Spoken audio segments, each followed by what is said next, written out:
Hello, everyone, and welcome to Culture of Gaming's Power Up Podcast, episode 83, being recorded live on August 10th, 2019. I'm your host, Taylor, and this week I'm, of course, joined by Anthony. How are you? I'm doing pretty well. What about yourself? Doing pretty well. Also, what have you been up to this past week? Lots of Minecraft this week. Okay. Been attempting to build stuff and failing. I'm not really getting anywhere. I am trying to build like a roller coaster now, I think. I think that's what I'm going with in creative. So that ought to be interesting once that's finished. And aside from that, I've picked up Killzone Shadowfall. That was on sale for like $5.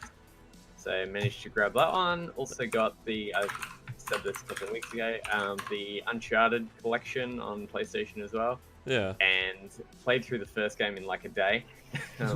Yeah. And then haven't gone back to it. So I kind of started the second game, but that's kind of it. Haven't gone back to that. And also been playing some, what's the other one? Spider-Man, of course, Spider-Man.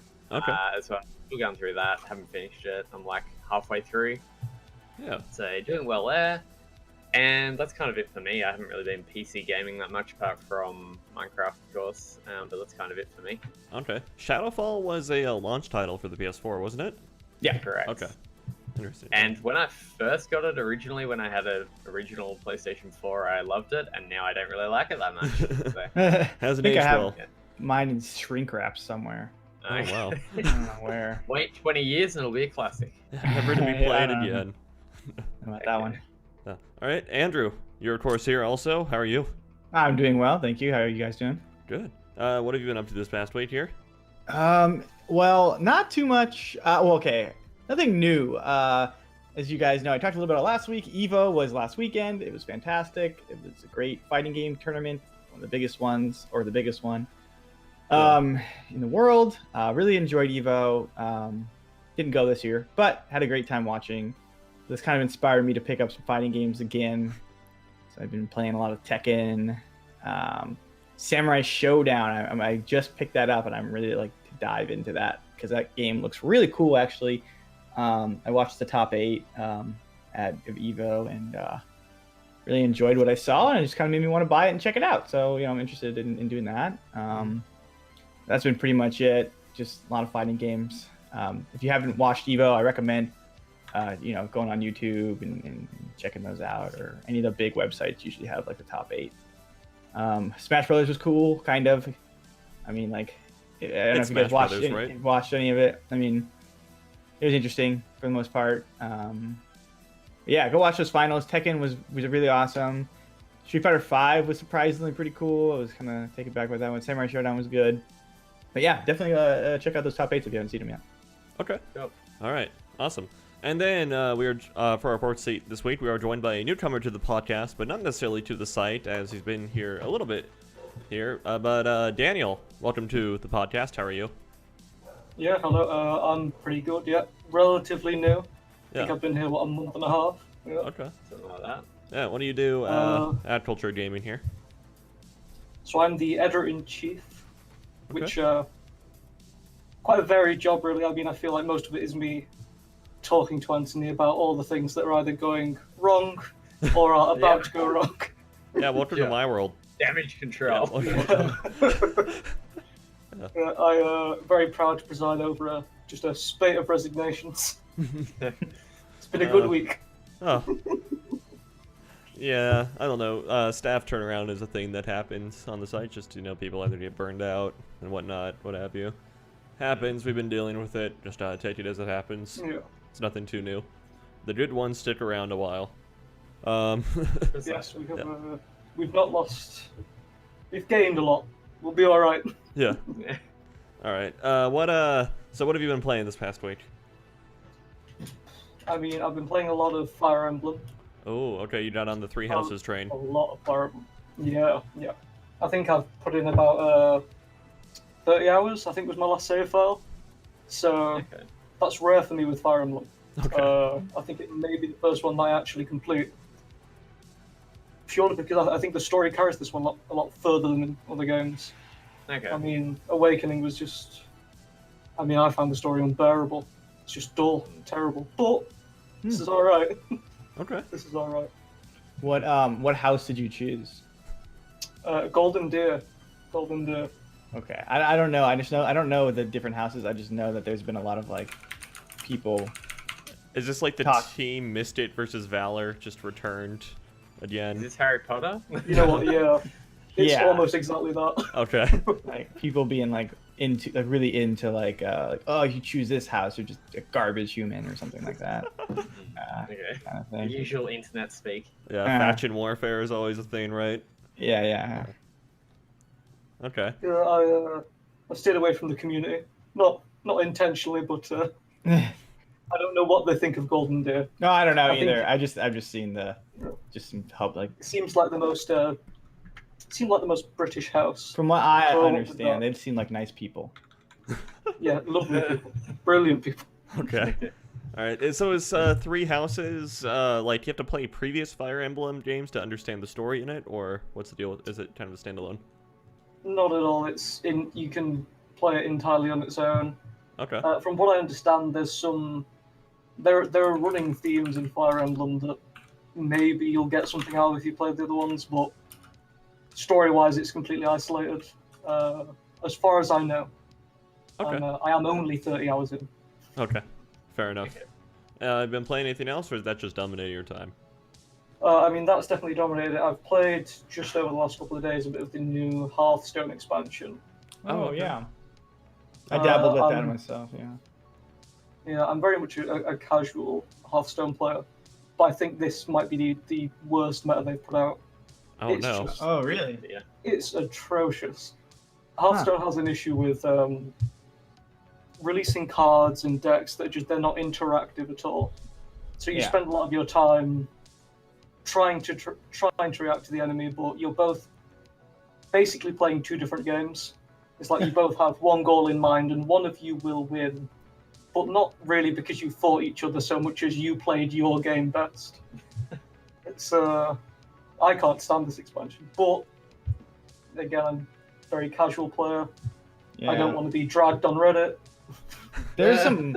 All right, so I like Hearthstone, so I keep up with the community. But there's some interesting cards, like the perfect card one.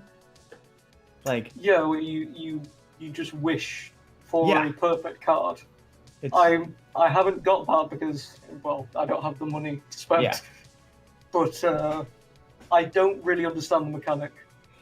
I've watched a little bit of it, and it's really cool. Like it's really annoying, but really cool. Like the guy had like I don't know. He had He didn't have enough damage to kill the guy on his turn. He's like, well, it's like if I play this card, it'll probably give me Fireball, which is like 6 damage, and I'll win.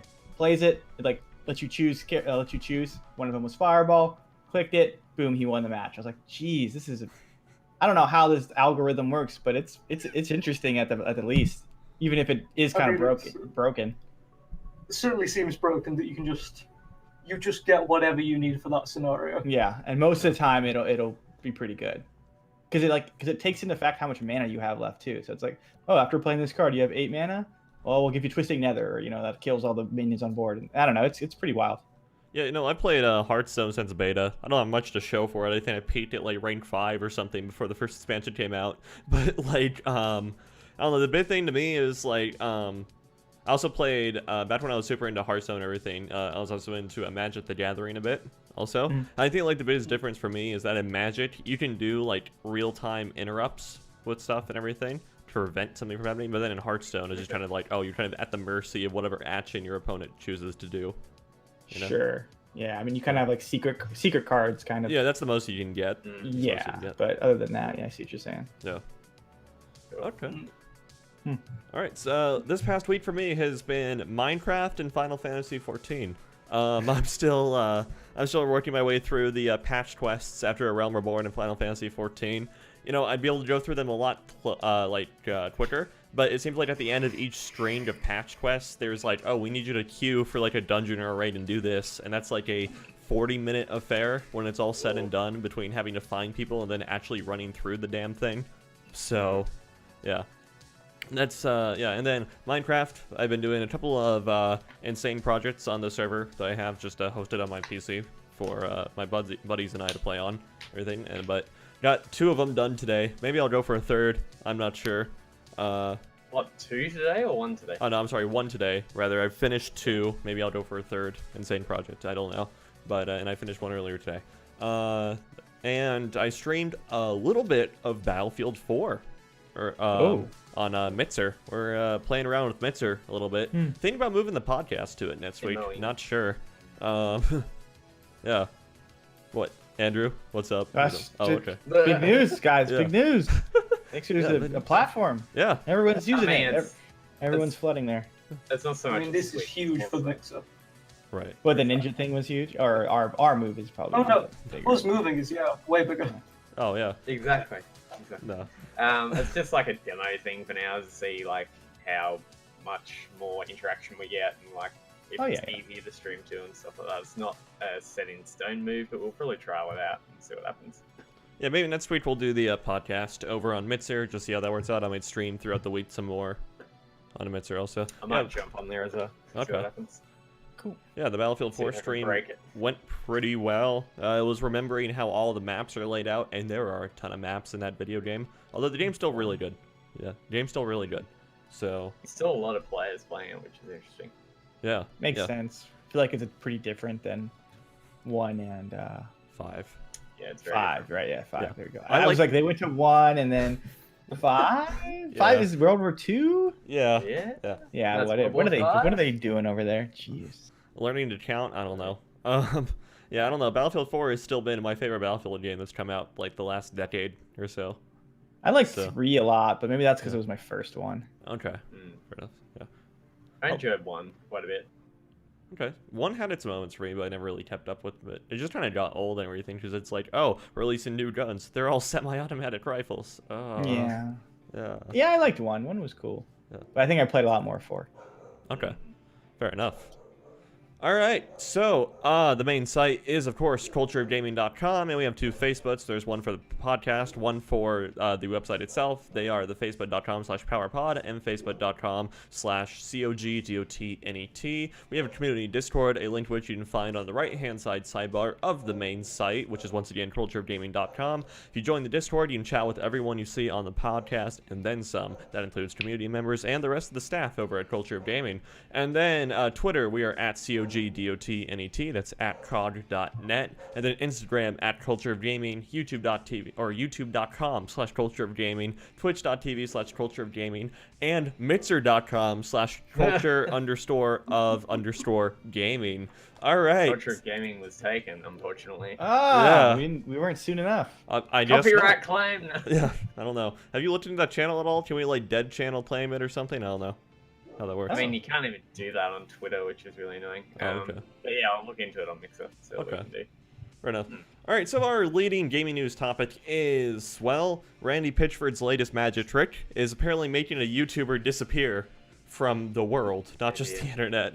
This story is 2K Games, the publishers of Gearbox games, so that, you know, Borderlands and any other work they might do, has sent investigators to a YouTube influencer's house over Borderlands 3 leaks and content. What? What? Yeah. All right. Yeah, this story started when on August 8th, hashtag boycott Borderlands 3 started trending on Twitter. It was in response to a video published by Borderlands YouTuber Supmato, who claimed he was the target of an investigation by Take-Two Interactive over Borderlands 3 leaks. It's been confirmed that 2K Games and Take-Two, the parent company of 2K, as well as Rockstar and Private Division, have indeed been investigating Supmato's Borderlands 3 videos as part of a wider investigation into ongoing Borderlands 3 leaks. Yesterday, or August 9th rather, YouTuber Supmato published a video that claimed that 2 private investigators showed up at his residence to inquire about his Borderlands YouTube account. And so, yeah, they basically said they think he's been... They think 2K rather thinks that he's been profiting off breaking policies, leaking confidential information about the product, and infringing on our copyright. Oh. From what I understand, go ahead, Taylor. You can finish. Yeah, that I was just gonna say. Yeah, that's pretty much it. It's fascinating. I thought I heard it was everything he was covering was already like information that was well known. No, I guess Like, they've investigating him ever since back in 2018 when he published videos with information on Borderlands 3, I think even before it was announced and everything, which had accurate details on characters and mechanics. So, yeah, he got him from somewhere. Yeah, because he obviously doesn't work there. Right, yeah, so he certainly got him from somewhere, and yeah, he's been using what... I guess 2K's argument here is that he's basically been profiting off information that's covered under an NDA, even though he didn't sign said NDA. Yes. So... Therefore, he's just reporting. Mm-hmm. Yeah, exactly. They don't have any legal ground, really. But this is, I mean, Borderlands 3 couldn't get any more bad press. The only way for it to get more bad press is for 2K to literally send goons to take down a YouTuber. And well, they kind of did that. That's the thing, that's exactly what they've done. Yeah. And I mean, at least it somewhat distracts from the biggest blunder of a CEO they have in Randy Pitchford. But it's still not good press. Yeah. I mean, the boycott won't work. Mm-hmm. They never do. Yeah, I was looking at that hashtag. I was like, oh, I wonder what Randy Pitchford did this time. But turns out it was this other thing, and like the amount of people who are just like, oh, I'm gonna buy it anyway to spite you people. I was like, what? What? I don't buy the game. Yeah, I was like, I don't know. I'm kind of torn on Borderlands 3. Like, I kind of don't want to buy it because it's got some deep-rooted issues like within the within like the company. Right. At the same time, it's like, who am I actually affecting? Like, am I affecting the CEO and the company, or am I affecting the hardworking people who actually are just working their butts off to make this game? Right. No, that's why I don't really I don't really support the boycotts of anything and everything, because you affect like just the average people working there. You don't. It's like it has less of an effect on the suits more so than the people who are like kind of in the trenches, so to speak. Supmotto, when questioned by the 2K private investigators, claimed that he was getting all this information and everything through sort of exploiting a Twitch vulnerability and gaining access to Gearbox's Borderlands 3 test streams that they were running and everything in private. So, I mean, if he's going, this is kind of a hard one. I mean, what's the difference between us kind of publishing a leak or something like that compared to this kind of thing? I mean, obviously he's going about it the wrong way as far as where he's getting his information from. But still, I mean, why don't they just send him a cease and desist instead of having people turn up at his door? Right, exactly. The whole investigator thing is kind of... That's just stupid. Like, what are you trying to do? Like, of course you're going to get people side with the guy. Yeah. And then even if he's doing the wrong thing or whatever, people are still going to be, supporting him and whatnot. But having, like, Men in Black, in a sense, turn up on his doorstep, that's a great move right there. I wonder who got that to happen. I don't know. And then the last little bit of it, Supmotto said that Discord has shut his channel down because he was involved in selling, promoting, or distributing cheats, hacks, or cracked accounts. Okay. Okay. And that Twitch was also investigating his channel. So, yeah. And then as it stands, 2K and Take-Two are not pursuing legal action against Supmotto. Then why did they send goons to intimidate him, right? Just to like have him. Oh, you probably like that's what this got to be, right? Yeah. But I mean, if it was me, I'd like turn around and be like, well, stuff these guys. I'm gonna keep doing it. Yeah, but if you're like if you're a YouTuber or whatever, these guys actually trying to make a living on YouTube, and then you get these private investigators showing up your house to be basically strong arm. I mean, like, you might double think, like, maybe I should stop because I rely on this YouTube thing and this Twitch thing, and if they take all that away from me, like, true. Oh, I'm no, screwed. I have to deal like a normal job. Yeah, right. Like, or what have you. Even like if I rely on YouTube and they suspend my channel or demonetize it for X amount of time. Whoa. Oh, okay. X amount of time, then like I'm not making revenue. So right. Sure. Yeah. Daniel, what do you think? Though, well, from what I understand, I suppose playing devil's advocate, is that this guy was his Discord got taken down because he was offering through his Patreon paid access to further leaks that he'd acquired. Oh, okay. That's what I'm seeing. Okay. That's a little scummy. So the thing with the guy is he could, if he stopped immediately with Borderlands leaks and things, and this isn't, I don't want to be cruel, is anyone gonna keep watching his channel, or is that what's driving his business? But then also on the other hand, 2K has no goodwill. He could have leaked the whole game in full, the entire file, and I'd probably still say, and 2K might be. EA gets a lot of flack. I don't know that 2K isn't worse. Yeah, one of our writers, Mike Soul, I know he has like a really hatred, like fiery hatred for 2K, like worse than EA sort of thing. I think he's written a couple of things about it, so you can check that out. Well, we're going to have to calm him down on that because I don't want goons coming to my house. There you go, Taylor. Your address has been leaked, so they can turn up to you. I'm just very far away from anything related to Borderlands 3. I've already said that, like, I don't know, unless they send goons to my house and say you're buying the game on the Epic Store. I've said it's like I'm probably not going to purchase the game because it's on Epic, or if I do, like it won't be until it comes to Steam, right? So, yeah. I don't know with this whole thing because he at the end of the day he hasn't signed an NDA. He hasn't signed anything. Sure, he's probably. It depends if he's breaching like their systems and getting all the information off of their systems individually or whatever. Right. But if he's not, at the end of the day, breaking the law, then he can technically still do it. Right. I think the worst thing that he's done is broken some services' terms of service, but he actually hasn't done anything illegal, which might be why they can't take legal action against him. And I think the main issue is him selling stuff on Patreon. I think I think it's the worst thing.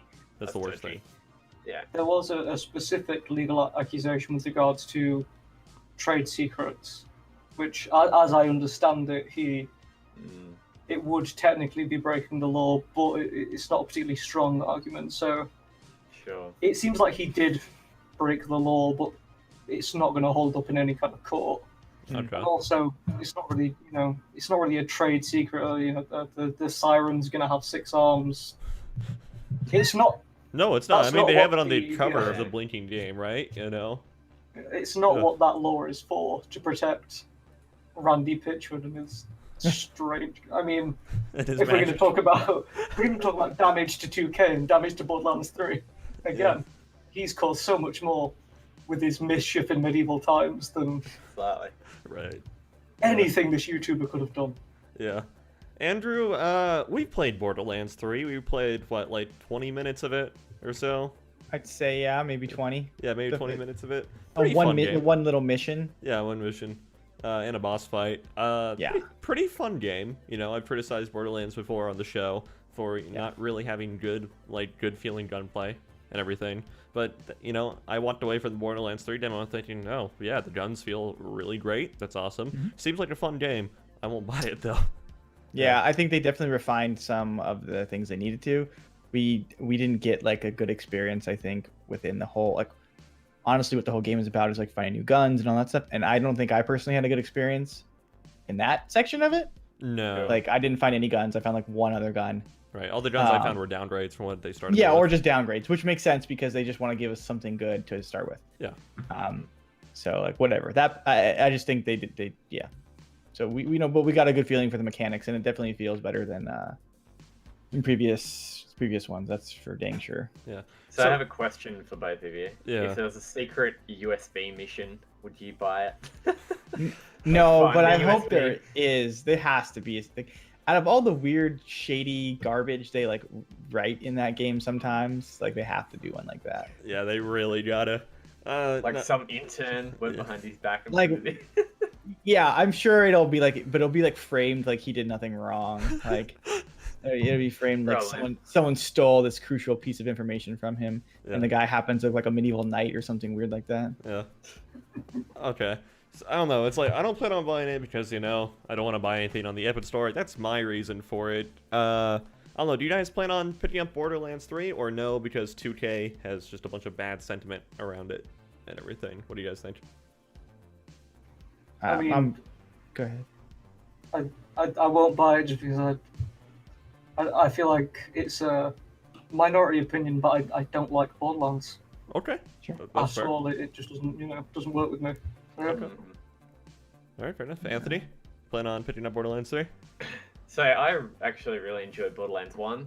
Mhm. Borderlands 2 and the pre-sequel were absolute rubbish, in my opinion. Ooh. I really did not enjoy them at all. Scathing. So I am with Daniel here. I don't enjoy Borderlands, so I probably won't be picking it up. Okay. Andrew, how about yourself? Like I said earlier, I'm a bit conflicted. I'm not sure yet.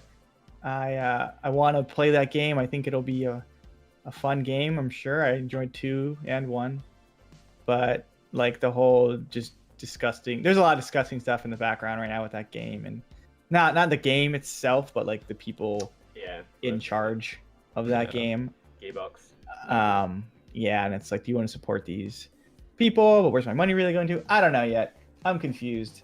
We'll figure it out when it launches in September. September. Thank you. Yeah. Don't know. All right, and So, you know yeah, what? month Sorry. away. So Borderlands 3 is like a pass for all of us. It seems like. Oof. Yeah. All right. Well, speaking of sequels, it looks like there might be another sequel on the horizon. Andrew, what you got? All right, Bully is an amazing game. I will say this. Okay. But it's also been rumored forever. I feel like Bully. If you guys have you guys all played Bully or seen Bully? Yes. Yeah. Cool. It's basically like, I remember buying Bully when I was a kid, and like people being like, "What? This game is about bullying people? What?" It's not really the case. I don't know why it's called Bully, but anywho, where are we at here? Let me find the article. I just had It's it. like G2A of high school, isn't it? Kind of. No, it's GTA, not. but in high school, it's- just like a 15-year-old kid breaking into cars. What? Okay. It's more like the combat of like the Warriors game, and like you're kind of going around this like campus, and you're interacting with like the different students and like the different factions, like the nerds, the jocks, the like greasers and Yeah. stuff like that. I think it's a cool. I really like that game. I really like Bully.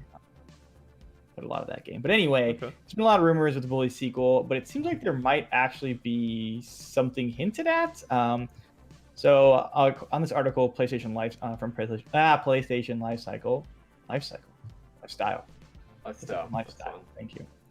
Apparently, an unnamed Rockstar insider contacted a YouTuber by the name of Swegta. I'm not sure how you're supposed to pronounce that. But it leaks some information about supposed Bully 2. Not a lot of specifics, but it's supposed to be like a cross-gen release in the fall 2020. And I have some quotes here. Here's the quote. The way they, Rockstar, are going about this has completely changed. As it stands, they're aiming to release their next game in holiday season 2020, most likely October or November. I can't say for sure, but that appears to be current state of planning. Basically, what they want to do is release their upcoming game on next-gen hardware, as well as the current gen. The motive for this is mainly financial, blah, blah, blah, blah, blah. And he didn't say there's too much else going on with the rumor, but I guess it lines up with some other stuff. Another Twitter user by the name of Yan2295. Apparently, he used to be a Rockstar insider himself. Okay. Says, not kind of confirming it as well. Okay. I guess I don't know. I guess one little bit of skepticism I have is like, what in the statement that Swegta released everything indicates this is Bully 2. That's a good point. I was reading into that, and I don't know if the guy the insider specifically said like it's Bully 2, and then that was about it. Okay. But yeah, nothing on this article really states Bully like hey, Bully 2. This is a specific part of the game or what have you. I will say though, it's not gonna be GTA because that game is still trucking along, and obviously not Red Dead. So I don't know if that frees up another one or new IP or what. But what else have Rockstar worked on? I mean, table LA tennis. Noire 2? LA Noire 2? I don't think it'll be LA Noire just because that was done by like those guys in Right. Australia. Oh, okay. Blue Hole or whatever it was. I can't remember the name. Okay. But that was like I feel like to test out that facial recognition. That game was basically just built for. Just a tech demo. Just like I mean, kind of almost, Yeah. right? Like, Yeah. Did we see anything else using that tech? No, I don't believe so. It's interesting how they've just gone and made one game, LA Noire, that is, just used that tech in one game, and then that's it. They've just scrapped it. From what I understand, I think it was really hard to like implement it. Sure.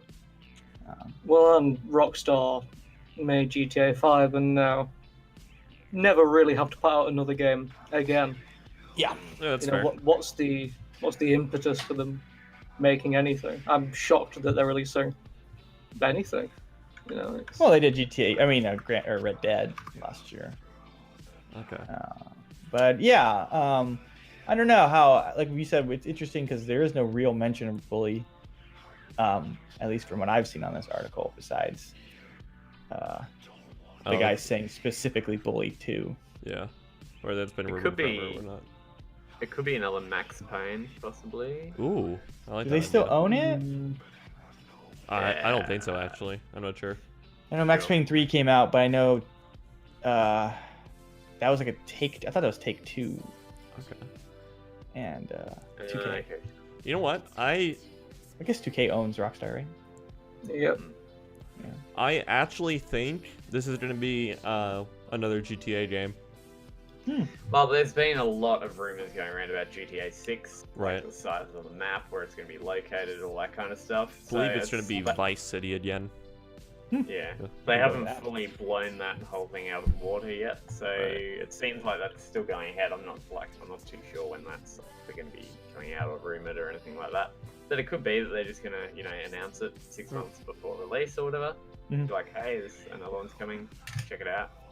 The reason why I say it's like I think it might be like a GTA 6 or what have you, so to speak, is just because of like the cycle of GTA games and like how they correspond to console releases and everything. Like 4 came out shortly after the PS3 and Xbox 360 came out, and then at the end of that life cycle and into the next one, we got GTA 5. And to me, it's like they would probably want to repeat that. Yeah. But that's just what I'm thinking. Daniel, you brought up a good point, saying that it's like, they could just keep GTA 5 online running forever. But Yeah. with the advent of the next gen consoles and everything, it's like I'm not sure people want to turn on their PS4 or what have you just to Sure. play some GTA Online. Yeah, that would be the risk, really. Yeah. It'd be sort of obsolete in a way, which, yeah, it would make sense that this is GTA 6 or, just another. Again, I imagine it will probably focus more heavily on online if it is GTA 6, just to try and replicate this success. Yeah. I don't even get. This is a side topic. I don't even get the success of the online. Like, I guess you have to play with a bunch of friends, right? I guess so, yeah. With GTA Online, I've got a very different experience with it than most people, because obviously, I think probably, what was it, like a year into it, they had all these issues with server hacks where you could just, you could have millions in GTA cash, and then they reset everyone's account. Oh, really? Ask They me didn't how reset I mine. know. Oh. yeah. Yeah. So I've not spent a single penny, but every time new content comes out, I'm able to access it. And That's from that that's perspective, it's fun. But from the perspective of someone who's got to either drop, I think sometimes it's up like 60 quid for a new piece of content, or play for hundreds of hours. Yeah. I don't understand. I don't know why they're still there. It just seems painful. Yeah, I someone who jumped into it recently. I'm like, I played it at launch and I'm playing it again. I'm like, this is not good content. Like, at least the beginning part, Yeah. bad. Yeah. No, it's like- terrible. It's like I'm like doing really bad missions. I'm trying to do a mission and like 3 other people join me. I'm like, I don't want to play with these people. Like, I know it's called online, but I just want to like do like a single player thing with my own dude. I don't know. It's This weird. is you're building your own come up story. That's the thing. I don't know. I don't guess. know. I don't. And then like it's really hard too. Like we Yeah. did this mission and we just got gunned down in seconds. And I'm like, Oh. I gotta do this whole thing, this whole part again. Like, F that, man. Yeah. Some of the oh god. Yeah, so it's like, as someone who's banned from GTA Online, it's like, I do hope that, I don't know, the biggest point of contention I had with the progression in GTA 5 Online was that, like, they locked, like, say, upgrades for your car, not only behind, like, say, race challenges or whatever that are fine, but also behind levels also, which I really Yeah. didn't like. So it's like on top of like grinding money for it. It's like it doesn't matter if you have enough money for it if you're not, or you've done all the things for it. If you're not high enough level for whatever reason, then and it's like I just can't stand things that sort of artificially time date like that. So one of the big reasons why I stopped playing WoW is just because it's just like if I'm able to sink say like 6 hours into WoW a day, why am I being limited by a game that's only letting me progress 2 hours? Sure. Yeah, Yeah. that's not fun. Yeah. So it's like let me get out what I put in. It's like the whole mobile model. Yeah. in a sense. Right. But circling back to like Bully, I think it'd be cool, and I think they could do a lot with the sequel, especially online. Like joining a faction, you could create like, hey, I want to be part of like the geeks or the jocks, and then like you kind of automatically have like friends like in the universe, right? And you can like maybe attack each other's like dorms or something like that. To have like this pseudo like gang warfare almost. Yeah, right. Based on like school basically. clubs, like the anime club just comes and rats everyone. I don't know. And they did some silly stuff. I remember like you could throw marbles on the ground, people would slip on them. It's like like there's a bunch of like wacky stuff you could do. Obviously I know GTA 5 does some real wacky stuff. Yeah. Yeah, but you could do some real wacky stuff and maybe even have like a more friendlier game than GTA 5 online, because you're probably not going to be murdering each other left and right, like not like exploding each other. Yeah. Sure. So I don't know. I think maybe it could coexist with GTA Online. It take some of the players away, Yeah. but not all. Not all of them. My only question is it going to come to PC? Because with Rockstar's history, no doubt. In 2 years. In 2 years. Yeah, well, we'll see when Red Dead. Is Red Dead's not yet? on No, it, is it? it'll never be Yeah. on PC. It'll never be on You don't PC. think so? No. Oh, okay. Yeah. The new one, right? They're not even new one. No. Red Dead I 2 don't- isn't. Yeah, Red Dead 2 Wait, isn't. did they bring the OG one to PC? No, they No, never did. I know that for sure. Yeah. They did not. 2 they won't, Yeah. probably. It took them 2 years to port GTA 5 over to PC. But So- they might do Red Dead 2 because it has online on it. And Red Dead 1 had online also on it. Yeah. oh, yes, it did. What? You're right, huh? Yeah. But it didn't have the ability to make Donkey just Cash. millions and millions. Yeah. Yeah. Although I don't think Red Dead 2 Online really does either. I think you'd be surprised. I think I saw some people talking about that not too long ago and be like, yeah, this game makes a lot of money. Like, Okay. actually. I don't know, I've not heard. That surprises me. But I've not heard a whole lot about Red Dead 2 online. Like people still talk about GTA Online. That's the thing I hear about all the time. But like Yeah. I've not heard a lick about Red Dead I think Online. it's just, I they want- haven't gone. I think it's like what I was talking about, how like, I want this like kind of single player experience, but like with my own character. I think that's kind of like what they're doing with the online compared to like GTA, where it's like you're constantly being thrown in like 4-player like games. Yeah, sure. Okay.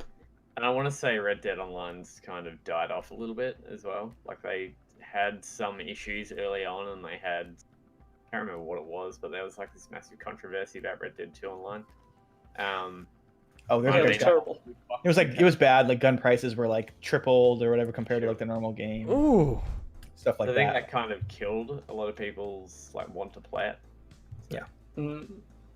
Yeah, the I economy think, was like they had- broken. Well, yeah, the economy was a joke. Like if you took the price for, because obviously it kept some of the stuff from single player like food, but if you took the price of a carrot in Red Dead Online and adjusted it for inflation, it's like $200. Yeah, The economy made no sense. It was a disaster. Nice. That's like Australian money. and you weren't making money fast enough in the game really to like No, not at all. unlock Yeah. stuff. So I know they've come out and they've given people new guns for free and stuff like that. So it's like it's a building process. Mm. And we'll see. We'll probably see expansions. Oh wait, I hold don't on. know. Like GTA, Red Dead, and everything. That's all like 2K and Take Two. Also. Yep. Yeah. So the Yeah. same guys Yeah. that sent goons to the house of Yep. the YouTuber. Wow. Okay. Yeah. Fascinating. I expect they'll be here to seize my GTA money any day now. Didn't you There admit you go, it? Taylor. Expect a knock on your door from hacking. I've already been banned. It's fine. Oh, man. Yeah. There's not much. FBI, open up. FBI, open up! I need that GIF just ready to play on the podcast here. We got him. Yeah, we got. Yeah. All right. So, but would we be excited for a Bully 2? Like, would this be something we would play? I'm not sure. Like, okay. Absolutely for me. That game Absolutely is for you. Okay. so fun. I think. I think the big thing for me is like no matter what game it is, whether it's like a GTA 6, LA Noire 2, you know, Mhm. Bully 2, Something new, Red yeah. Dead 3, whatever, I don't care. You know, as long as they change and update the gameplay a bit, it's like I might have some interest in it, because like that's one thing I don't really like Rockstar games. You know, it's like because their gameplay has always been really, really boring to me. Like the combat just hasn't felt incredible and everything. But you know, also it's like GTA 5, Red Dead 1, Red Dead 2, all that fun stuff. It's like even LA Noire, it all plays exactly like GTA 4. Like the Yeah, combat similar, system yeah. is almost the exact same. You know, and it's just like yeah. Sure. All right. Anyway. Yeah. I don't know. I might pick this up. I played Bully when I was like 10. Nice. So I was kind of too young to get into it, I think. So yeah, it depends. Like I'd have to see some video of it and see what reviews are like and whatnot, and go from there. Okay. Daniel? But I'm definitely open-minded. I'll play it if the titular bully is a Take-Two or a 2K goon, and you get to 2K run around abusing YouTubers. That's like the downloadable content, the 2K shirt. Yeah. Or Rockstar should just go full mask off, set it in the Rockstar Studios, and you get to play as their CEO, There abusing you go. staff. Oh man. I think that'd be characteristic. Can you imagine like Rockstar develops like a Randy Pitchford simulator game or whatever, where it's like you just simulate the life of a magician skilled CEO in charge of a game development company and all the shenanigans that would get into, you know, all that sort of thing. It's like YouTube abuser simulator. That's somehow a more bleak game than like Dark Souls. It's just sad. Yeah. Terribly sad. Oh dear. All right, so let's shift gears completely and talk about a very family-friendly company, Nintendo. Daniel, you want to talk about Nintendo? What's going on with them? Yes, I reached a conclusion recently where I've noticed that despite I've got a PS4, Xbox One, Switch, it's all there. I feel like I'm exclusively playing my Switch most of the time. And I feel like we're getting into a golden age of Nintendo again. Okay. We Really had- quick before you go on, how long Sure. have you had your PS4 and Xbox One by comparison to the Switch? PS4, I've had it since launch. Okay. Xbox One only about a year actually, if Okay. that. But still, the Switch seems to just sort of dominate my time. Okay. And I do think it's a case because I'll be honest, I think Wii U, it wasn't great for Nintendo. I mean, money-wise, the Wii was fantastic, but we didn't get any killer apps like you got with GameCube or anything like that. My but I think they're sort childhood of based it different. resurging. Okay. I loved my Well, Wii as a kid. Oh man, I still love that damn thing. Okay, sorry, Still keep making going. games for it. No, the Wii was its own thing. I think very much. I still wouldn't really describe it as a sort of mainline console, even though it had the games. It just wasn't perfect for me. Okay. But I do think with the Switch now and with the games they're putting out, we're getting to this point where I feel like Nintendo is one of, if not the strongest platform holders and developers out there. Especially with the next week, Breath of the Wild 2, the new Pokemon, the new Animal Crossing. For me, this is a resurgence of like my childhood, Yeah, fair enough. especially Animal Crossing. I sank hours into that. But I do think in an age where live service is becoming just god awful. I played some of the Division 2 this week as well. I wanted to blow my brains out. It was just the most trite garbage. I know that I'm very harsh, but I like the Division 2 though. I like the Division 2 though. I didn't. Okay. I didn't mind it. It wasn't too bad. That was a lot better I than Division 1. I played that game on launch. Yeah. See, I didn't play the Division 1, Okay. so I expect that if yeah. I had, I'd be saying what a massive improvement. Okay, fair enough. But no, that's the crux of my argument. Is I think Nintendo is, over the next 3 years, I think they're going to be the biggest thing in games. But then, of course, they do have very stiff competition with Stadia coming out any day now. Oh yeah, definitely. Yeah, Stadia is definitely something to look out for, right? Yeah, the Switch killer. Yeah. But I don't know if you guys, I don't know if any of you are as excited about Nintendo's future. At least not to possibly my level of zealotry. I don't know. I mostly agree with where you're going here. Everything. I grew up primarily playing Nintendo. And everything. You know, I'd imagine I'm a bit younger than you. My first like home console was a GameCube and everything. So I grew up playing that and like Super Mario Sunshine and whatnot. And 64. And Wind Waker. And so I was also GameCube. Okay. Yeah, I used to play on my brother's GameCube because he's like 13 years older than I am and had a Nintendo 64. And so, yeah, but okay. Yeah, no, I definitely see. I've always kind of been loyal to Nintendo. I just, when you bring this up and everything, you know, it's just like, I won't buy, say, a PS4 or Xbox on release, but like a Nintendo console, I'll buy on release. You know, I bought the Wii U on release, which that was a poor life choice. Let me just say that. Yeah. Although I got the Switch on release, which was a much better life choice. So yeah, all right. Yeah. I'm kind of the opposite, I must say. Like I grew up playing Nintendo. Well, shut up. I grew up playing Nintendo. I started off with the N64 and have many good memories of Donkey Kong 64, one of my favorite games, even though everybody else hates it. Whatever. That's not the one with the Bondo drums, is it? That's the GameCube. No, that's okay. Jungle Beat. Okay. Yeah.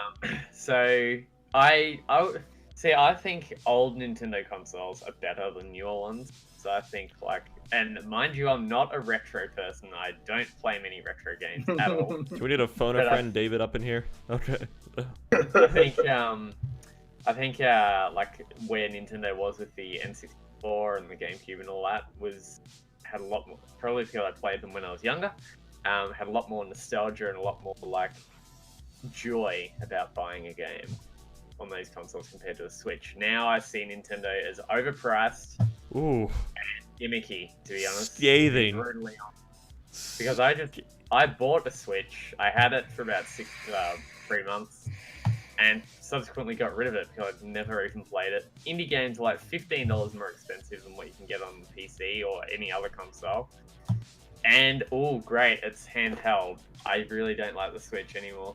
And then to be fair, you are Australian, it is largely your fault.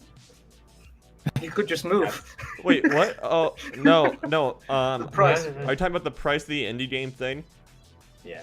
That's actually It's the same in America. It's the same. Yeah, It's similar. It's actually kind of a similar thing here in the U.S. Like, I don't know. I guess Dead Cells is like a similar thing. It's like when I bought Dead Cells on the Switch, it was like $35. I did it for like $25 on Steam. I bought mine on the Switch. I don't know if it was that expensive.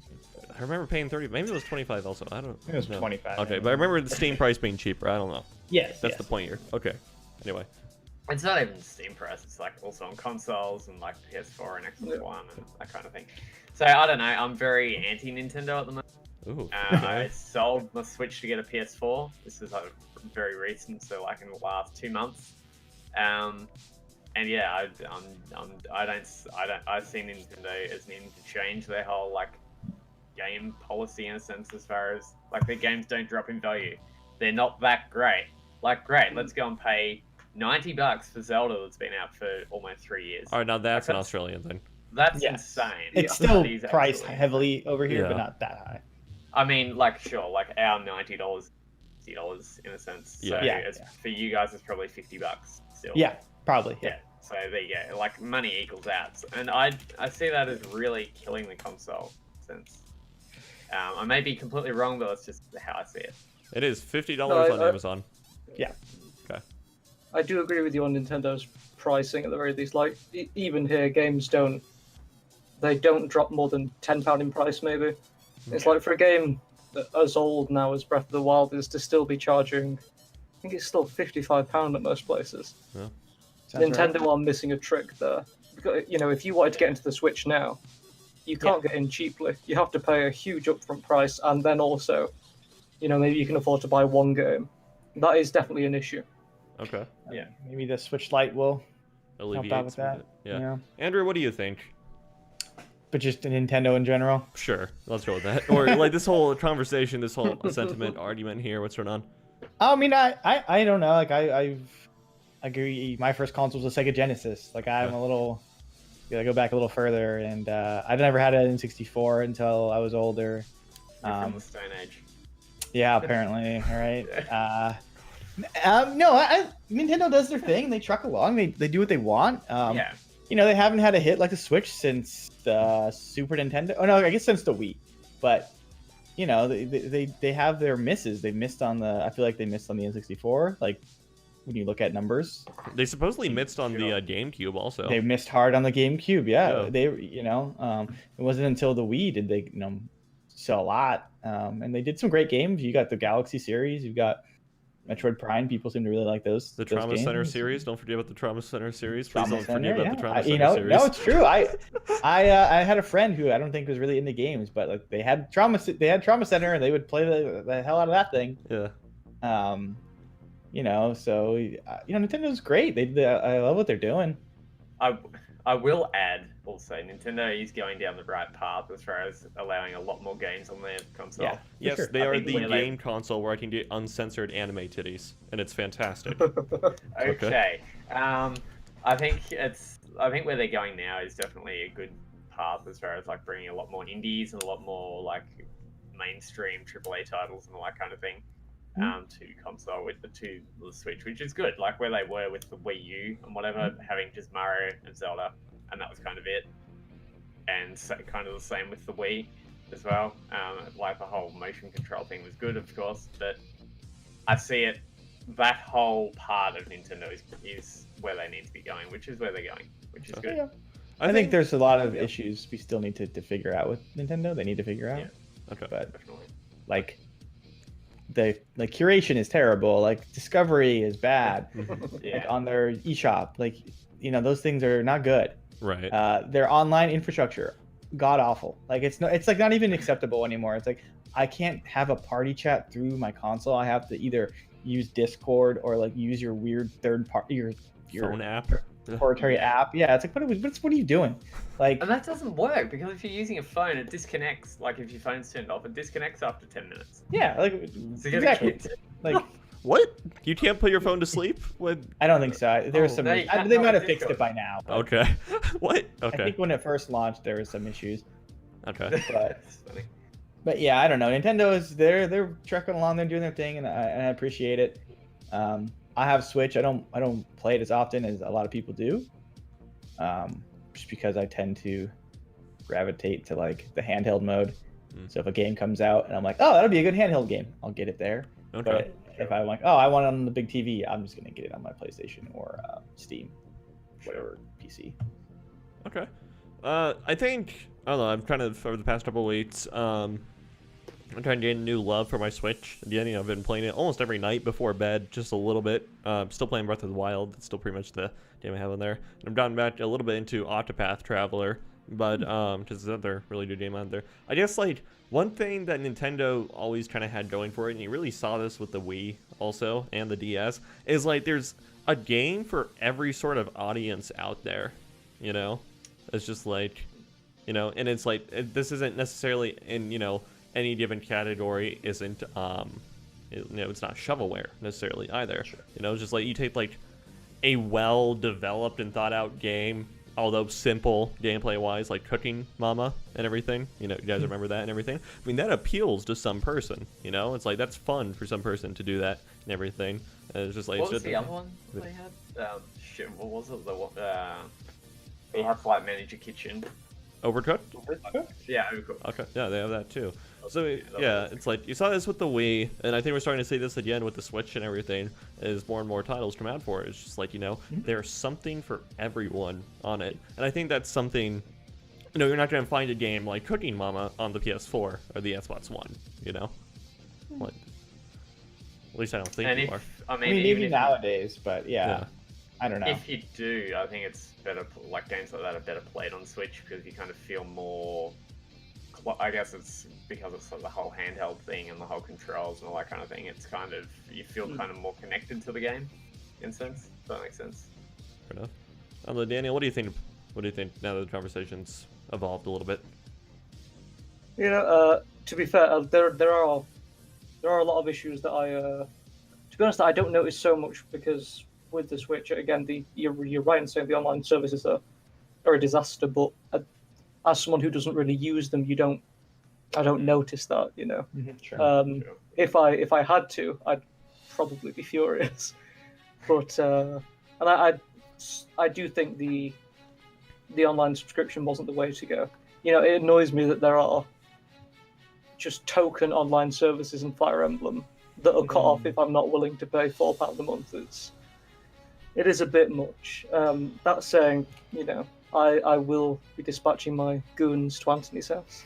Okay. All right. But I will say really quick, if you have a Amazon Prime account, you can hook it up to your Twitch, and then they'll get you like 3 months for free of the online service, and then that can become a year of the online service. So that is a good idea. if you have Twitch Prime or Amazon Prime, make sure you redeem that, because that's actually, I mean, it's like $20. Like, the online service isn't that expensive, but if you really want to get those online features, and that's a way to get it done. I almost feel like there are enough promotions around for Nintendo, like, come to think of it, for Nintendo Online, that it's like you don't really have to pay for it for at least a year and a half, you know? I paid for it I got it for Tetris 99. Okay. I bought it for Smash. Yeah. Then I forgot to cancel it, so I've just been getting charged monthly, $4 a month. I'm like, what am I doing? I have Twitch Prime. So I finally did that earlier this month. What are you doing? What are you doing? I don't know, being an idiot. I will say, though, with the whole team up with Nintendo and Microsoft, hopefully that will kind of sort out a lot of issues with the whole online thing as well, because I will say, even though I'm not a fan of the Xbox One as a console and their whole first-party situation, Microsoft does a really good job with their UI on their consoles. It's very easy to use. It's very, their store is easy. I would say it's easier than PS4, but anyway. I've heard the Android UI and the dashboard is just atrocious. It's so slow and It used to be really good. I will say it used to be really good when I used it. Okay. But now, however, with PS4, I'm finding it the whole store and everything. I'm waiting 5 seconds. Yeah, it's been to load. It's really been a little rough lately. I've noticed that myself. Really slow. It's been a little rough. So I'm just saying, hopefully that kind of sorts out a couple of issues with Nintendo. Microsoft jumps in, hey, you could do this better, you could do that better, maybe we can help you out in this department, or whatever. So hopefully that kind of sorts a couple of things out as well. I haven't turned on my PS4 in a month, so I can't tell you. I had it on last night. Alright. Alright. Where to go from here? Oh, yeah. It's because game developers are sending goons to people's houses. You guys remember the old weed commercials where it's the two guys in a smart car show up to random houses? That's Nintendo's goons.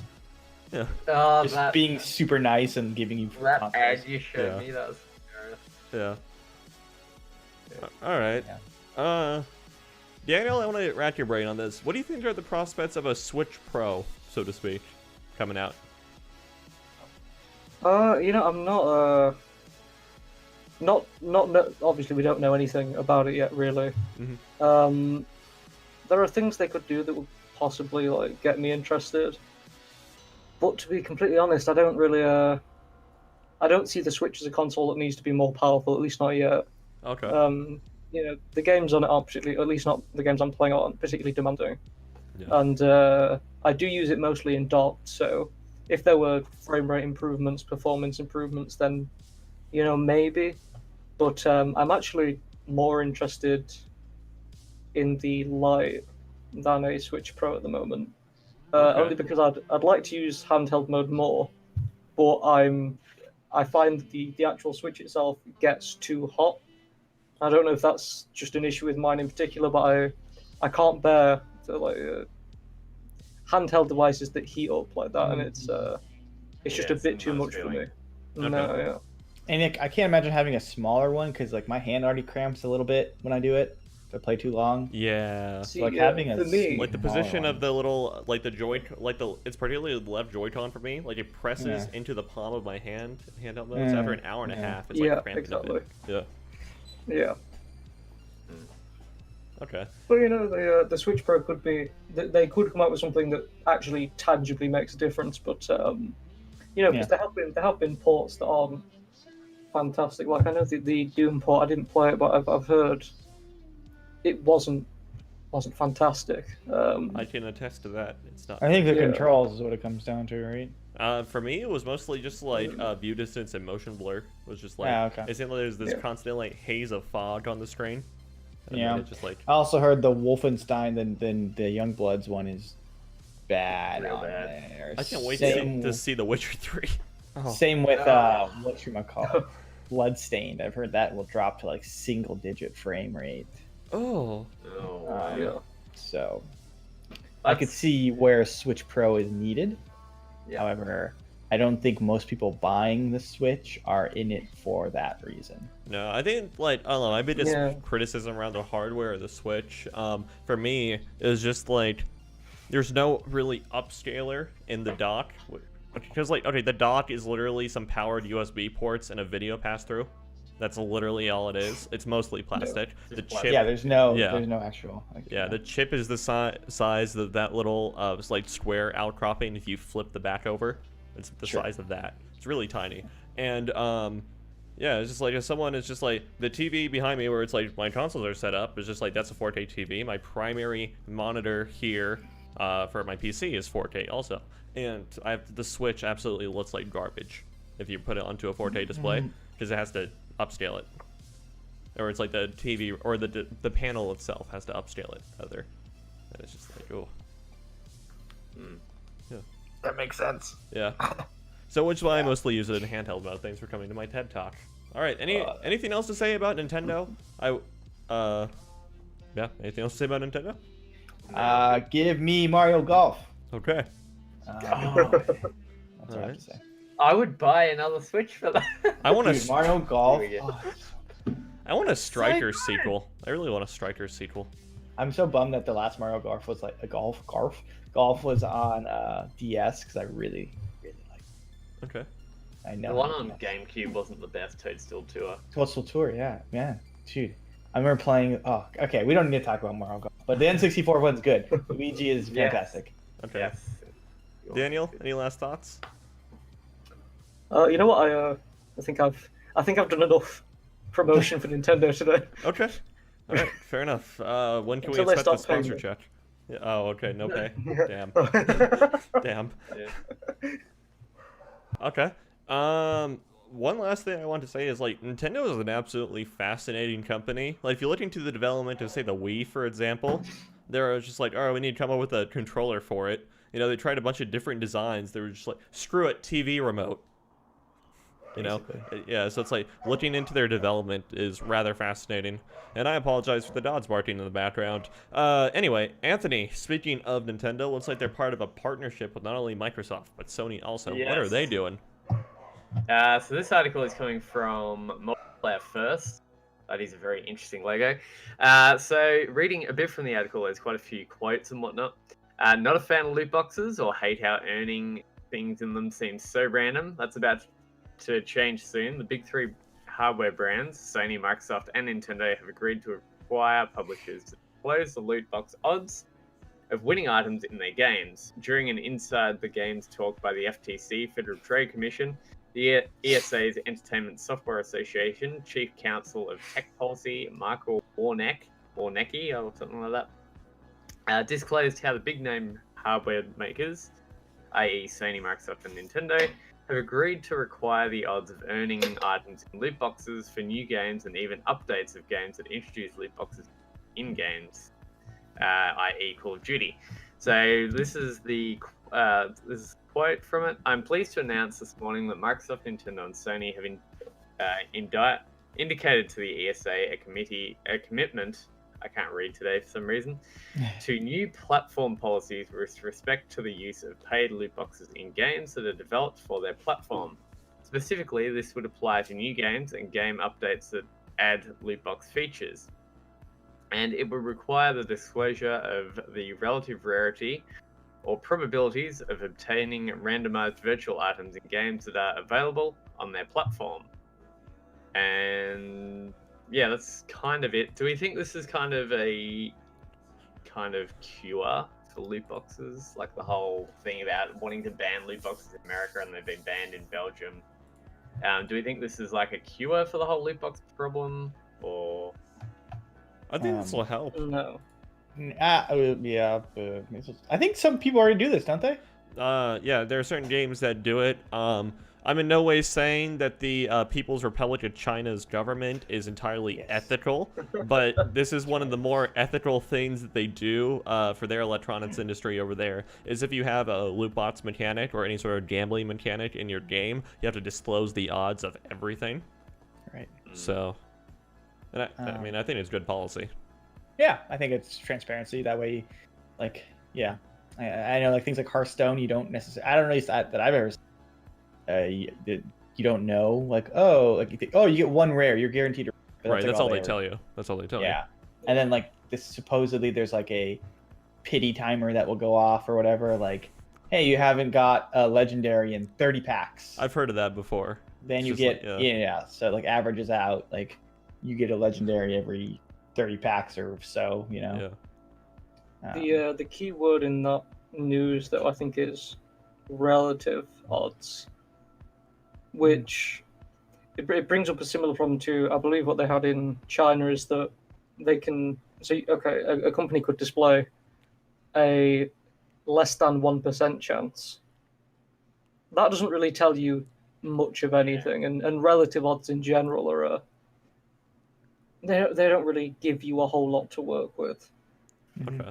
And fundamentally, for the problems with loot boxes, it's not gonna affect those. With problem gamblers, it's not gonna change anything. You know, casinos have odds clearly displayed. Yeah. True. It doesn't affect the core issues. And I think a manufacturer enforced relative odds scheme is, I think it's a brilliant PR move from the three companies. I don't know that it will. It's certainly not going to quell the sort of discourse that's going on around it. You know, people aren't going to stop being upset with loot boxes. You know, it's a band-aid, and it's nice. You know, I'd rather have relative odds than no odds. Yeah. But I'd also rather just not have loot boxes. You know. Okay, that's fair. You see, I don't think this would necessarily stop the guy who's, like, crippled by a gambling addiction from buying loot boxes and everything, but I think maybe people who aren't maybe held to such a vice and everything, this might be a little bit better, because they're just like, oh, let's see, in this game, it's like, say, I don't know, I really want a legendary skin in Overwatch or something, right? It's just like, oh, there's only like a 1% chance to get a legendary, let alone if it's that exact skin. It's like, I'm going to think twice, maybe, about spending money on a loot box. Just be like, all right, is it really worth it, you know? It's like 1% chance. It'll certainly help. Yeah. I know the game, like Apex Legends does this. It tells you the percentage, I believe. Do they?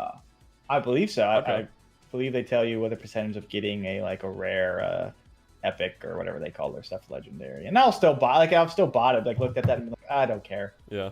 But like, that's a little different because that game is free to play, and like, I don't mind spending a couple bucks here and there. Yeah. Whatever. Play the slot machine. Yeah, I mean, and it's fun to open up things. I know this sounds terrible, but like, that animation's pretty good when the lights are nice and flashy. Good. And the bit of suspense with relief that I get from knowing what it is, you know. Exactly. Oh, man. Yeah. And then when you get that like that really special one that's all legendaries. Then like the fireworks go off. It's amazing. It's pretty good. Yeah, it's amazing. I'm definitely a sucker for loot boxes, and I think the best example I have of that is I don't like the Division 2. But when they give you those boxes with cosmetics in, I really like opening them, and I'm like, oh, great, worn blue jeans. This is the best thing that's happened to me. God, that is the worst, though. Like you can't even get, like, fun loot. It's like, this is a wool hat. You're like, yeah, I need like a wool hat. Wool hat. What terrible. I won't freeze. I like the little gear caches they give you after every level, or like every time the XP bar ticks up. You know, that's pretty good. Really? Yeah. I haven't played the Division 2. But... Okay. Forza wheel spins. Those are the best. Oh, those are incredible. I love those. They're brilliant. They are. Yeah. Yeah. Especially the I'm super wheel almost spins where you do annoyed that you 3 can't buy things. them. The Call of Duty, the World War II, where the thing would drop from the... Drop. That was pretty... That's pretty good. Yeah. As bad as those ones are, that's pretty good. Can you imagine if, like, in Modern Warfare or whatever, you know, it's like, you know, loot box or something, airdrops in, but it's like, oh, there's a chance for it to be a dud, so it just explodes with white phosphorus. You know, Oh, jeez. they mailed you white powder. We were talking about that last week, mailing white Yeah. powder. It's incredible. Yeah. Don't do it. No, dude. Pizza, not white powder, please. And no Yes. white powder on said pizza. No. Yeah, Unless it's Parmesan. yeah. True. Okay. True. Does I Parmesan don't count know. as white powder to not be able to It's send like them- white. Yeah, no, I'm just wondering, like in general, like It's if I were to just it's mail cream like colored. Parmesan in the mail to someone, would that count as white powder? It's cream colored. I'd say probably, yeah. But it also has a smell to it that would be pretty Okay. obvious. Okay. Okay, cool. All right. Anyway, it's not male people Parmesan cheese. Unless it's on a pizza. Okay. Unless it's on a pizza.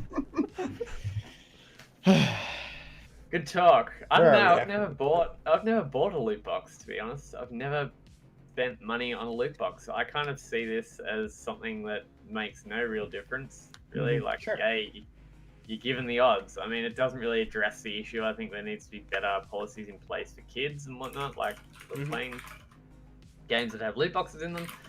Obviously, kids shouldn't be playing games that are like rated R18 if they're under 18 or whatever. That's a whole other debate.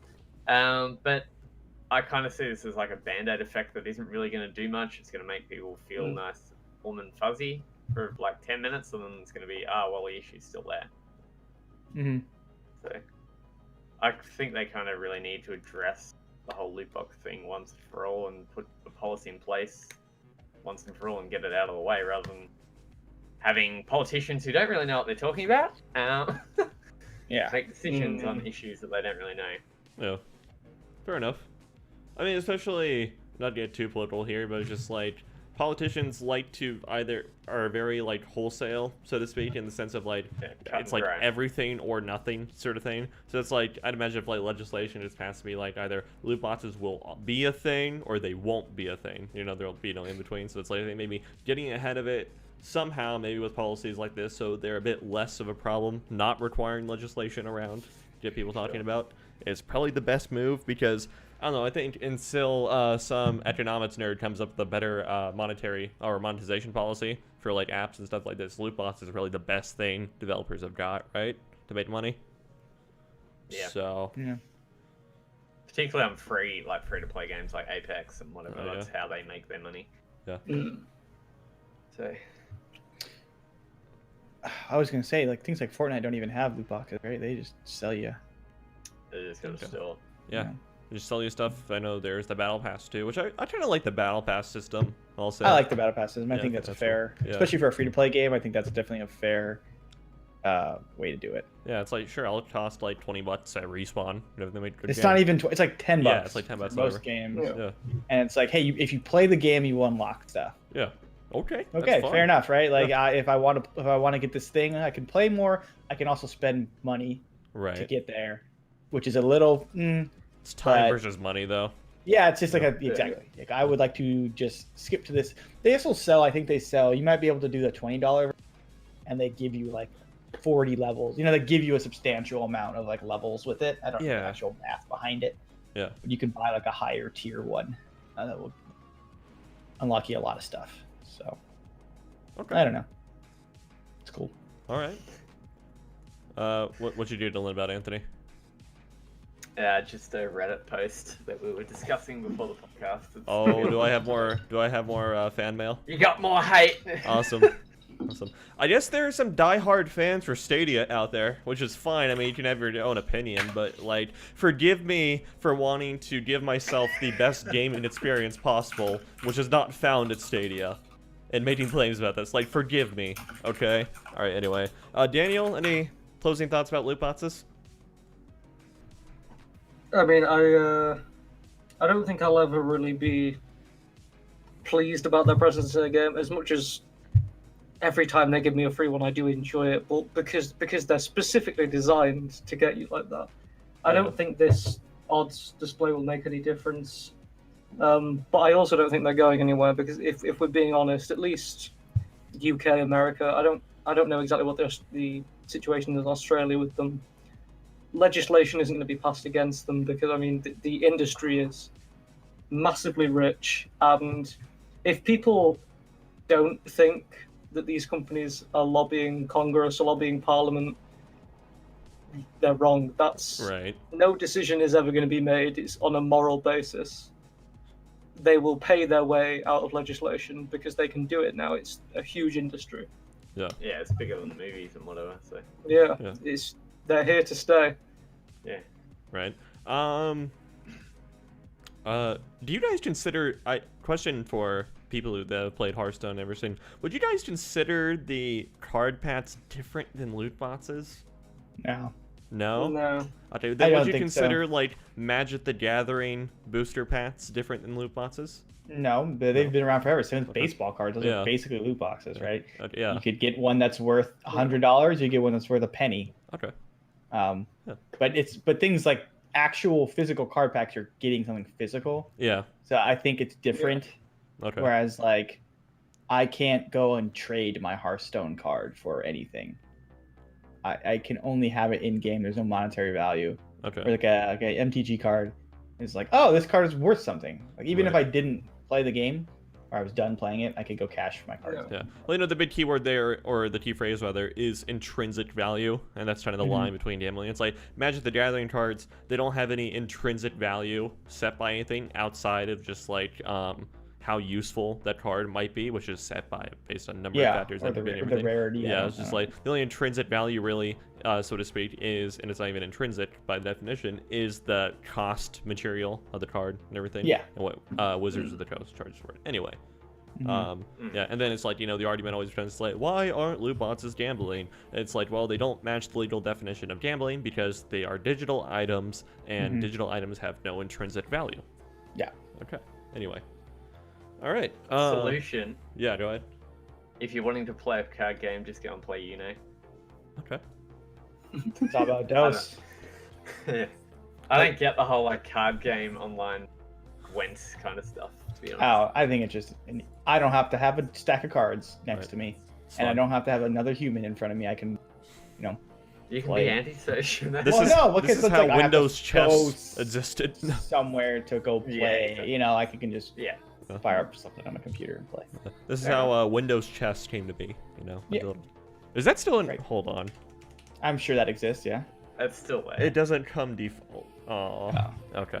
What about Astro Pinball? Nope. Okay. What was another fun little like Windows? Oh, Minesweeper. Oh yeah, that's classic. Yeah, it doesn't come pre-bundle in Windows anymore. Solitaire. Okay. No, no. Ooh, is that? I don't think that's in here. I think it comes installed. Nope, not installed. Okay. Yes, it's an app. Candy Crush Microsoft, probably comes installed. Okay. Yeah, Yeah, Candy Crush is installed. I remember You're absolutely right. specifically uninstalling Candy Crush. I think so I yeah. did too. Yeah. Okay. I've uninstalled it like 6 times. It keeps coming Every back. update, it just comes back, right? Yeah. Yeah, I can't get rid of it. I remember awful. at one point in time I turned off Cortana, and then at another point in time after an update she came back, and I haven't bothered Yeah. turning her off yet. Mm, Just like the only time she pops up really is if I accidentally hit the circle trying to get to my file explorer. So yeah. All right. Anyway, didn't Black Ops 4 get a little bit of hate for adding like loot boxes after the fact or something? Or what's going on with that? Does anyone know? I don't know. I think that game, from what I understand, that game's loot boxes don't matter at all. I don't even know if you can. Okay. I don't know what the deal is. Okay. All right. I was trying to segue off referencing Call of Duty there, but anyway, just to move on. So, Call of Duty Modern Warfare, it's doing a lot of things right leading up to the release. I have to say, game looks exciting, legitimately fun. It's the first Call of Duty game I've been excited for since 2013, and so yeah, we got a little bit of news on August 7th about a new feature coming to Modern Warfare. Do you guys remember Tamagotchis? The little plastic, little like egg-shaped little LCD screens here, never had like 3 or 4 buttons on it. You gotta I had a like, Pikachu one. yeah, you gotta like tend to it so often, or else the poor thing will die. Yeah. Pikachu didn't die though. He just turns back on you. Oh, okay. Yeah, they can't. I think kill that's Pikachu. worse actually, because Yeah, like he got it's really like you mad. see disappointment, right? And you like, basically he was like pissed at you, so he would just like not interact with you. Okay. I think that's worse. Whatever. Anyway. So, Modern Warfare is looking to revive the Tamagotchi cringe, or, not cringe, trend, because I don't think Tamagotchis are cringe. I used to have one. I think those are cool. Anyway, Target still sells them, by the way. Anyway, yeah, Modern Warfare will have what they're calling Tamagunchis. which are little digital pets that feed off your kills that you get in multiplayer. So if you're doing really well in multiplayer, the thing is happier. Although if you don't get like enough kills in multiplayer to feed it, it'll eventually die. I.e. me. Your Tamagotchi is just gonna be like, hey, like you need to feed, like, go back to your home until your KD is over 1-0 so I can eat. Oh wow, that's meta, right? Okay, that's all the way around. Okay, that's fantastic. I love that. I don't know. I just thought this was a fun little story. I mean, I hadn't heard this until right now. Yeah, the And, Tamagotchi is, yeah. I don't know, Modern Warfare might be a day one buy now. I know, it's like I wasn't Lastly, sold on it before, but this is just. Are they're not actually related to like Tamagotchis though, right? Like they're not. No, that's just what they were doing it because it's more or less like the same concept and everything. So this is like the easiest way to describe it, right? Mm-hmm. You know. Yeah. Yeah. What if you don't play the game that much? Like if you buy it and then don't play it? I don't know. Then your Tamagotchi will die. Yeah. And won't you feel horrible for that? I don't know. Wait, That so would be a it's like, genius They're way gonna to keep. you in the... Yeah, that would be a genius way to keep people Yeah. playing, though, wouldn't it? So wait a second. I don't care about slaughtering thousands of people. But then the little digital monster in me menu, I feel bad for that. Exactly. Where do you get it at? Is it in game? Is it? I'm not sure. I don't think you actually know about it. I don't think it's like a. I think it's gonna be like another screen you can access in the game or something to see how like it's doing and everything. I don't think they're actually gonna sell physical merchandise for it, although that would be cool. Yeah, it's they say as the name suggests, Tamagotchis are Infinity Ward's version of the Tamagotchi, a 90s relic. They still sell it today. It's not a 90s relic that requires constant babysitting of a virtual pet or else it hits the bucket. Tamagotchis function very similar, except these are ravenous beasts feeding off your kills. The more kills you get, the happier it gets. Go too long without killing, and as art director Joe Emsley told Game Informer, it will, quote, rot and die. The idea was birthed after a coder found a way to sync the in-game wristwatch with the console's internal clock to display real-world time. I actually think that's kind of cool. So it's like, you know, it's like you see like a wristwatch on your soldier or whatever, and it has the real-world time. I think that's cool. Yeah. And it's like upon that, they just kind of expanded the concept and grew into more and more madness. Yeah. Interesting. I can't Tamagotchis. wait to... What a weird thing. Yeah, sorry. I can't wait to buy loot boxes to put little hats on my Tamagotchi. I know. Feed your Tamagotchi. That's exactly where this is going. Oh yeah, I can see the monetization. yeah, cosmetic items for your Tamagotchi. And then it goes on to say, Tamagotchis react directly to performance, reminding you that you are either doing great or terrible by going yatta and making a little noise, or just dying. The virtual pets even evolve out of their egg should you pull together a successful string of kills. Cool. This is really dumb, and I'm on.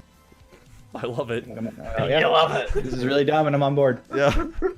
Oh, okay, I'm sorry, but like, I don't know. Games need more like stupid things like this, honestly. Like, you know, Yeah.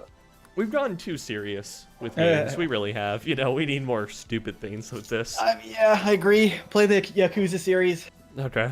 Play Judgment. Play those games. If those games don't take themselves seriously, it's fantastic. But at the same time, having a great story, it's really weird.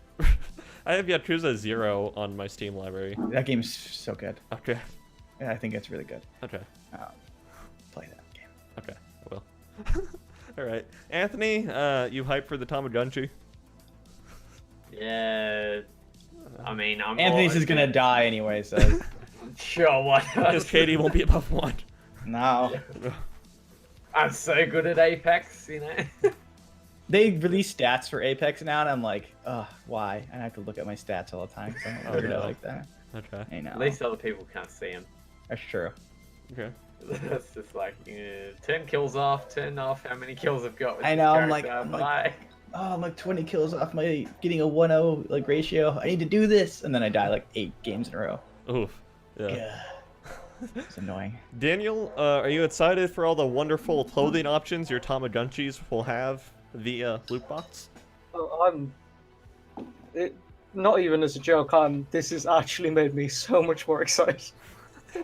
I love little dumb gimmicks like this. I'd like to say I think it just makes the game a little more fun, a little more interesting. It takes the edge off like committing war crimes. Yeah, it really takes If the I'm edge doing off them for dropping my white Tamagotchi. phosphorus on people, right? You know, Yeah, but it's okay if I'm doing it to feed my little pet.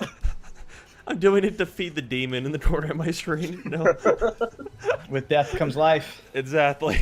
Gotta feed that thing. This endless cycle continues. Mm-hmm.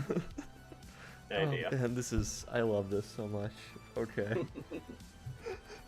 What is gaming now? I don't know. What is life? No. Gaming is evil and causes horrible things apparently now. That's what it Allegedly. does. Allegedly. Yeah. Okay. Allegedly. Yeah, allegedly. All right. Win. So, anything else to say about anything that we've talked about today? Yeah, about do it. Okay. Anyone see anything in passing here that they'd like to bring up? Oh, yes, there is actually one thing. Oh yeah, go for it. Discussing Australian, what's it called? Banning of games, I Yeah. guess. So, you know DayZ? did post something like this. Oh, on I think the, I saw The this. game yeah. still the, exists. Yeah, it still Uh-huh. exists. Okay. And apparently it's being banned in Australia, Makes sense. both in retail and also online, simply because we've got some act here with regard to ESRB and like ratings of games and whatever. One way to revitalize yourself and to kind of rebuild your health is to basically use what's it called, cannabis, I think it is, Yeah. like a joint. Okay. Joint, basically. Hell yeah. And basically, in the menu, like in your, inventory, if you can pick them up, it's got a photo of a joint, like an actual like animation of one. That is the only reason why the game is being banned. That is it. That is the only reason. This is how pathetic Australian ratings are for games. Not because you can kill people, not because it's got every other. Not because you can Big zip tie chance. people and then drag them with you and then force feed them beans until they throw up. No, this is Exactly. this is the line. here? Singular Okay. joint. Yeah. Simply because it's got a singular joint. Hell How's yeah, that? dude. Yeah. Wow. I'm really surprised that they're not actually banning Modern Warfare at this point. Like, if they haven't said anything about it, at least. I'm betting it's going to get banned, though. You think so? I think so. White phosphorus, man. Come on. Hey, I don't know. We discussed this yesterday. It technically, like the way it's used in Modern Warfare, technically doesn't violate the Geneva Convention. Australia doesn't care about the Geneva Convention. Good to know. They just go with whatever they want, basically. So, despite being able to commit all the war crimes you wanted, you couldn't beat the emus. Yeah. Okay. Precisely. We Okay. legit Yeah. Okay. Yeah. All right. Daniel, what do you think? Banning a game because you smoked a joint. Then I feel like Incredible. if you ever had anyone on the podcast who said, "Yeah, no, I agree with that," we'd have a problem. No one in the world thinks that. I mean, I can't imagine anyone in Australia even thinks that's remotely important. There are. Again, it sort of lines up with other things that have been going on in the industry where we make these huge deals over smaller things and just ignore much larger Yeah. systemic problems. Yeah. This is Yeah. yes. Yes. We're going Yeah, through it's that just- a big time right now. Oh Yeah. yeah. Not to Yeah. drag us into that, but it is just politics That's don't insane. seem to have caught up quite with I don't know, reality in any way. Right. It's especially not in Australia, And again, I know we've discussed Australia. I think it has bigger issues than video game weed. I think. I think every country does. Yeah. Yeah. the most. The topping on the cake for this is the element isn't actually in the game yet, and the devs have said we're happy not to add it for the Australian version, and they've still said no, we're banning it. Wait. Okay. So they banned it off what is effectively a thought crime then. Yeah. Oh. It doesn't make any sense. Jesus. Australia. What are you doing? So like PUBG, so is PUBG allowed? Like you take pain, like game stuff. Hey, what? Like Yeah, in, and PUBG, you shut down opioids to relieve pain. yeah, Story. Yeah, That's that's all good. yeah. Oh, okay. Jeez. It's a su- legal that's- drug. Andrew, I'm actually surprised, given the current epidemic we have in the U.S. with that whole thing, that hasn't gotten any more attention than Like it had. drug use in video games? No, I mean specifically like PUBG, painkillers Oh. and everything.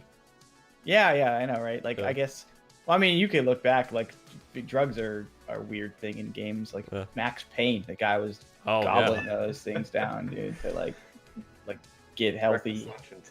Yeah, like, and he would make a gross, like, I don't know if you guys played Max Payne, but he makes, like, a audible crunching on, like, pill sound when he takes them. It's, like, pretty gnarly.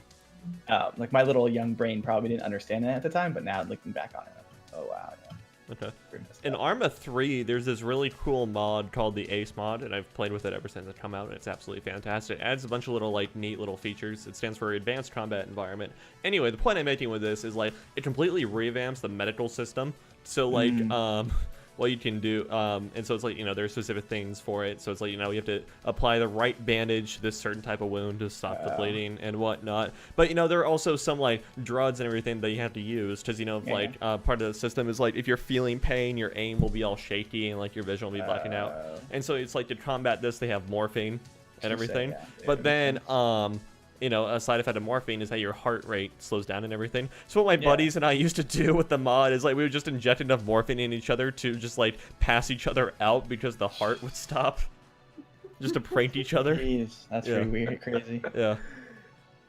Kind of another thing here. I'm actually very surprised that they haven't done something about Apex with Octane and he's effectively taking speed or something. I mean, we don't. Yeah. Like, how is that legal, you know? Shoving into his heart and going fast. I'm sure it's just caffeine, right? It's probably just caffeine. Certainly. It's just caffeine. Or, like, what's his name? Caustic. Like, oh, that's a chemical right there, buddy. Caustic gas chambering people? Yeah, like, come on now. Seriously. Okay. I like this game. Don't ban that game. Yeah, please don't. Yeah. Daniel, what's your favorite use of drugs in video games? Great topic. Oh, well, that's it's a very interesting topic. Yeah. Oh, I got a good one. Oh, God. Oh, you go on, because I'm... All right. Touch Fuzzy Get Dizzy. Are you familiar with this? Yes. It's from like Yoshi. What is it? Oh no! Yoshi just getting blasted, man. Hell yeah, dude. Okay. It's my favorite one. Okay. Oh no. That made an appearance in Binding of Isaac. Stunning use of drugs in those games. Oh yeah, that game is intense. That game is bizarre, isn't it? You know. Yeah. Okay. Again, shocked that it survived America and Australia. You can down a bag of mum's pills. It's like, you know. The themes are so, like, hidden, like, kind of, that, like, people at a glance are like, oh, this is just a weird thing. Okay. Yeah, no, for sure. It's low key enough to not get hit by Australia. Mm-hmm. Okay. I think my favorite use of drugs in video games just quite simply Mario. You know, taking a shroom to feel larger than life. Yeah. All right. Man, Nintendo and drugs, the most wholesome company. Yeah, wholesome. Not anymore, dude. Drugs everywhere, those things. I don't know, this is like, I don't mean to stereotype it, but this is kind of a thing. It's like among Japanese developers, like they sneak little things in like that. You can see it across, like Sega does it, Capcom does it, plenty of things like that. Yeah. Oh yeah, the green herbs in Resident Evil. Yeah, exactly. That's definitely pot. Yeah. All right, culture of gaming does not necessarily condone or endorse the use of drugs for recreational or medical purposes. Use any substance you will at your own risk as long as it's safe and legal to do so. All right, Anthony, what games are releasing next week? But if you want to blaze up, hit me up later. What? What did you say? Huh? Nothing.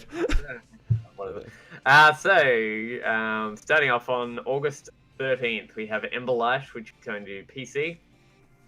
Dicey Dungeons is going to PC also on August 13th.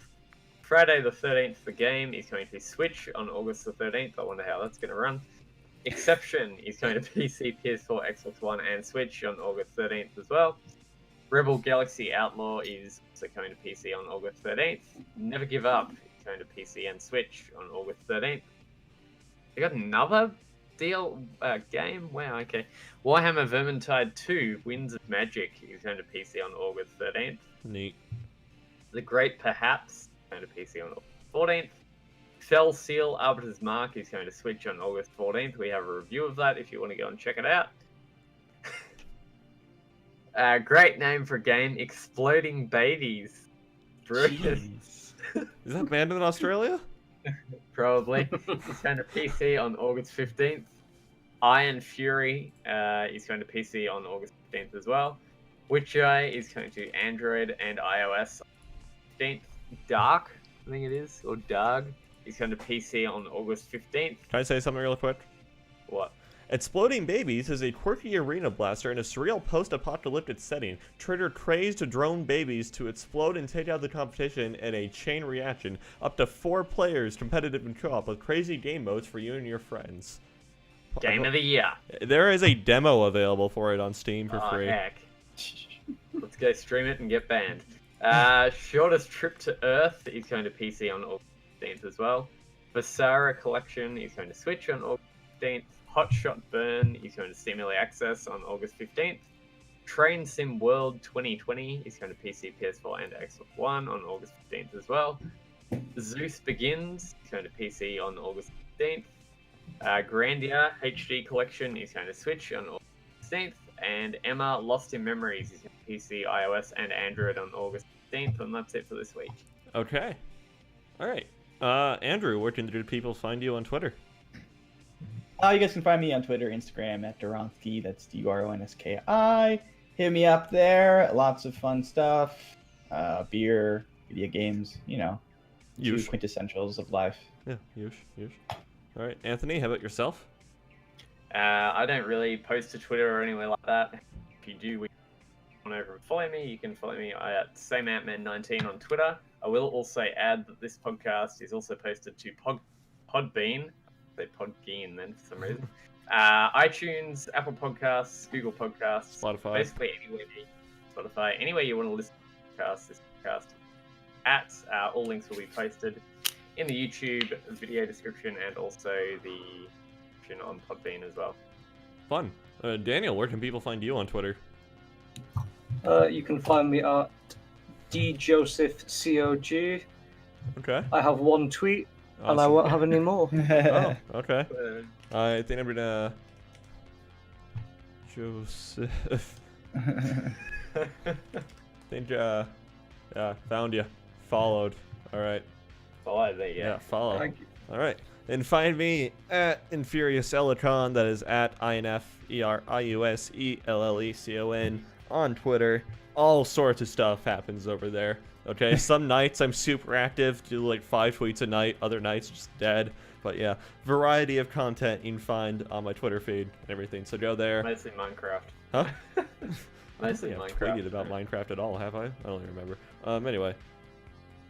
Anyway, so yeah, that's going to do it for episode 83. Tune in next week where we'll probably be on Mixer, which is mixer.com/culture_of_gaming, because someone took culture of gaming apparently, what the hell. And yeah, we're going to see how that goes next week. Same time. So yeah, it'll still be 3 p.m. Pacific Standard Time, and we hope to see you guys all there next time. Thank you guys so much for watching, and we will see you next week.